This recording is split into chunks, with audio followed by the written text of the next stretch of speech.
Salam jumpa, kembali kita berjumpa dalam channel YouTube Curious Institute. Satu bagian yang kita akan bahas dan pelajari pada sesi ini berkaitan dengan kata kasih. Di dalam terminologi kekristenan ada 4 jenis kasih yang biasa kita kenal.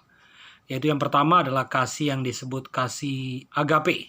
Kasih agape adalah kasih ilahi, kasih Tuhan, kasih yang tidak menuntut balas, kasih yang sempurna, kasih yang tertinggi, yang termulia, yang teragung, yang disebut kasih agape.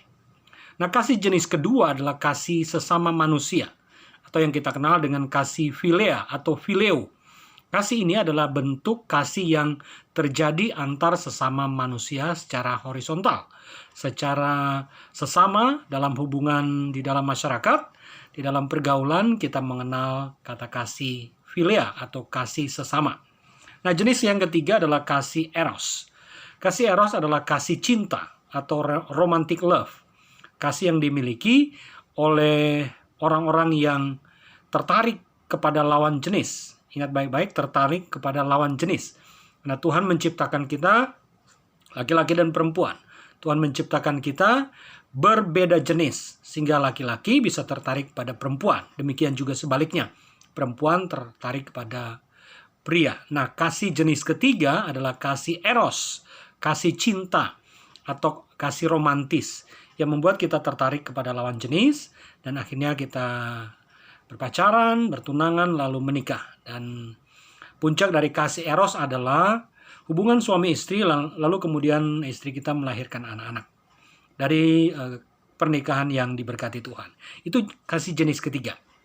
Nah, kasih jenis keempat adalah satu kasih yang disebut kasih storge. Kasih storge adalah kasih di dalam keluarga. Hubungan kasih antara orang tua dan anak. Hubungan kasih antar orang tua dan saudara kandungnya atau paman dan bibi kita atau om atau tante kita.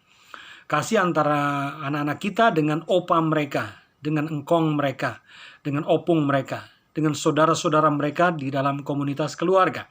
Nah, biasa kasih storge, kasih jenis keempat ini disebut sebagai kasih keluarga, family love. Nah, saudara-saudara yang diberkati Tuhan, yang dikasihi Tuhan, yang menyimak channel YouTube ini, kita akan membahas kasih jenis kedua, yaitu kasih sesama manusia. Nah, bagaimanakah bentuk kasih kita kepada sesama manusia?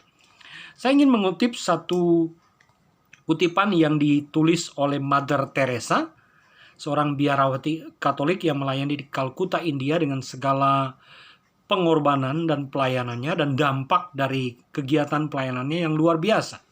Dia berkata begini, "We can only do small thing with great love." Mother Teresa. In this life, we cannot do great things. We can only do small thing with great love. Nah, ini adalah kasih yang bisa kita lakukan kepada sesama manusia. Walaupun kecil, walaupun sedikit. Tetapi ketika kita mengerjakannya dengan kasih, itu berdampak besar. Kita tidak dapat berbuat hal-hal yang terlalu besar dan sangat besar di dunia ini. Tetapi ketika kita melakukannya, walaupun kecil, kelihatan kecil, tetapi dengan hati yang besar, we can only do small thing with great love. Dengan kasih yang besar, maka dampaknya akan luar biasa. Kenapa? Karena manusia membutuhkan kasih. Manusia membutuhkan penerapan kasih, aplikasi. Karena aplikasi kasih, oleh karena manusia hidup saling memberi perhatian. Dan kepedulian. Itu adalah karakteristik dari manusia. Manusia membutuhkan aplikasi kasih yang real karena hidup saling memberi perhatian adalah sebuah kebutuhan. Kepedulian, saling memperdulikan adalah karakteristik manusia yang normal. Hidup akan lebih bermakna jika kita melakukan kasih, mempraktekkan kasih, dan ada objek kasih, ada yang menerima kasih yang kita lakukan. Nah, dalam beberapa poin berikut ini, saya ingin membahas mengenai bagaimana praktek kasih yang sesungguhnya. bagaimana aplikasi kasih yang sesungguhnya, apa yang harus kita kerjakan sebagai bentuk praktis yang bisa kita lakukan. Yang pertama adalah murah hati terhadap sesama.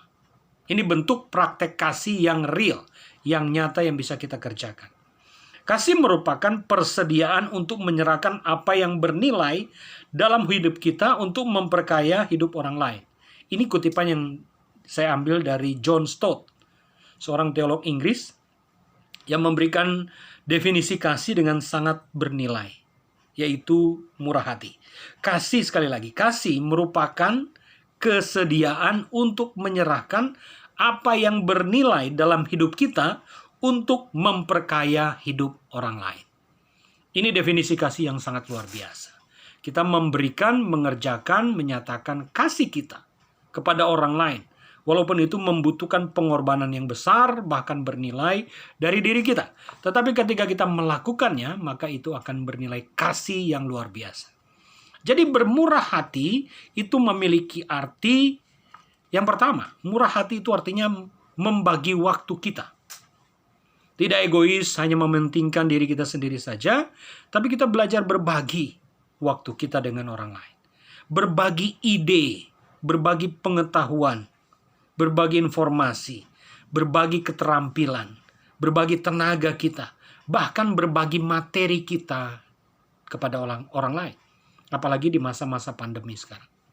Kita bermurah hati artinya kita belajar berbagi antar sesama kita. Bermurah hati juga artinya tidak egois, tidak kikir, tidak medit. Tidak terlalu mementingkan diri sendiri sehingga nggak berbagi dengan orang lain. Ini kebangetan, saudara-saudara. Kita tidak bisa melakukan hal itu. Itu bukan murah hati. Kalau kita egois, kalau kita kikir. Murah hati artinya tidak egois. Kita tidak kikir. Itu aplikasi pertama, aplikasi real, nyata dari mengasihi sesama kita melalui bermurah hati terhadap sesama. Yang kedua adalah sabar pada orang lain.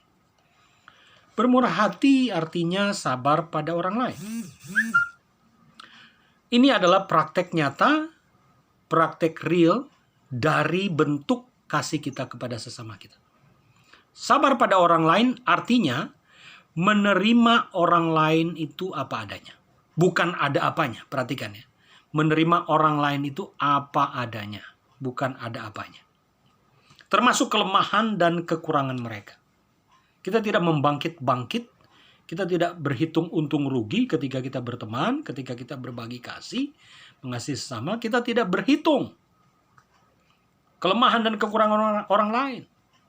Kita tidak berhitung apa yang harus kita dapatkan ketika kita memberi kasih. Tidak.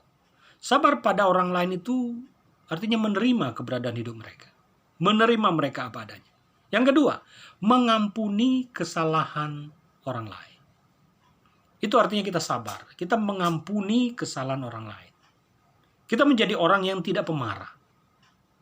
Itu artinya kita sabar. Ini bentuk kasih yang luar biasa. Dan kita tidak menjadi orang yang dendam. 1 Korintus 13 jelas mengatakan kasih itu tidak menyimpan kesalahan orang lain. Kasih itu tidak mendendam. Bentuk ketiga dari mengasihi sesama kita, selain tadi murah hati, yang kedua sabar kepada orang lain, yang ketiga melindungi orang lain. Ini bentuk real, bentuk praktis, bentuk nyata dari praktek kasih. Melindungi orang lain. Melindungi orang lain artinya membela mereka yang lemah, yang lebih kecil, tidak berdaya, teraniaya, terancam, diperlakukan tidak adil. Itu kita membela mereka. Jangan diam saja. Yang kedua, melindungi orang lain artinya tidak merugikan orang lain. Tidak mengambil hak yang bukan bagian kita. Tidak mengambil hak yang bukan milik kita. Tapi kita berlaku adil dengan tidak merugikan orang lain. Melindungi sebaliknya. Kita melindungi, bukan merugikan orang lain. Yang ketiga, tidak melakukan pelecehan. Tidak melakukan kesewenang-wenangan. Tidak melakukan hal yang berdampak kerugian bagi orang lain. Yang keempat, tidak melakukan kekerasan. Itu artinya melindungi orang lain. Mentang-mentang kita berkuasa lalu kita melecehkan orang lain, melakukan tindakan kekerasan kepada orang lain. Baik kekerasan secara fisik, secara materi, secara psikis atau secara jiwa maupun secara rohani. Pelecehan rohani, pelecehan emosi, pelecehan spiritual. Itu bisa terjadi. Kita tidak bisa lakukan itu karena itu bukan bentuk melindungi orang lain, bukan bentuk kasih kita kepada sesama kita. Yang keempat, bentuk kasih yang praktis kepada sesama kita adalah tidak menyombongkan diri. Ingat, kalau kita berhasil, jangan menjadi sombong. Kalau kita diberkati, jangan menjadi sombong. Jangan kita lupa daratan. Ingat baik-baik, segala yang kita miliki, segala yang kita punya itu berasal daripada Tuhan. Tidak ada hak untuk kita menjadi orang yang sombong. Tidak ada hak untuk kita menjadi orang yang tinggi hati. Justru kesombongan dan tinggi hati itu akan menghancurkan diri sendiri. Itu akan merugikan diri kita sendiri. Jadi tidak boleh menyombongkan diri. Artinya apa? Tidak boleh menyombongkan diri. Ketika kita memiliki kelebihan dari orang lain, kita tidak menghina orang lain. Tidak merendahkan orang lain. Karena dengan berbuat demikian, kalau kita menghina atau merendahkan orang lain, itu artinya kita melukai hati orang lain. Nah, itu bukan panggilan kita sebagai umat Tuhan. Sebagai sesama manusia. Kita tidak boleh menyombongkan diri, menghina, lalu merendahkan orang lain. Tidak boleh. Yang kelima adalah bentuk perhatian kita kepada kasih kita terhadap sesama kita adalah tidak cemburu pada kesuksesan orang lain. Tidak cemburu, tapi bersyukur untuk keberhasilan orang lain. Bersyukur untuk apapun yang sudah dicapai oleh orang lain. Itu harusnya memicu kita untuk mengejar hal-hal yang menjadi target kita dalam hidup ini. Supaya kita ikut berhasil, ikut sukses, dan ikut mendapatkan keberhasilan. Karena meniru jalan orang lain yang lebih dahulu sukses. Mencontoh apa yang sudah dikerjakan oleh orang lain. Supaya kita juga ikut sukses. Jangan kemudian menjadi orang yang iri kepada orang lain. Kita tidak cemburu pada kesuksesan orang lain.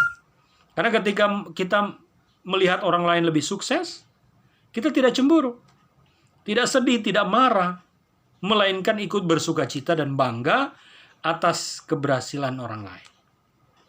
Nah, ini adalah bentuk kasih yang bisa kita kerjakan sebagai bentuk kasih jenis kedua, yaitu kasih philia, kasih kepada sesama kita, sebagai bagian dari kehidupan kita sebagai orang yang beriman, orang yang percaya, di mana kita perlu mempraktekkan kasih, memperhatikan firman, lalu kita mengerjakannya dalam kehidupan kita, sehingga kita tidak omong doang. Kita sering ngomong, mengasihi, tapi bentuk praktisnya barangkali kita nggak mengerti, kita nggak tahu. Nah, bagian ini menjelaskan kepada kita, ada 5 jenis praktek mengasihi sesama secara real, secara nyata, secara praktis yang bisa kita kerjakan. Yang pertama, murah hatilah kepada sesama kita. Yang kedua, sabarlah kepada orang lain. Yang ketiga, lindungilah orang lain. Yang keempat, janganlah menyombongkan diri. Tidak menyombongkan diri. Yang kelima, tidak iri, tidak cemburu pada kesuksesan orang lain. Kalau 5 hal ini kita bisa kerjakan, kita bisa menerapkan hukum kasih kepada sesama kita. Kasihilah Tuhan Allahmu dengan segenap hatimu, jiwamu, dan kekuatanmu, akal budimu. Yang kedua, hukum yang kedua adalah kasihilah sesamamu manusia.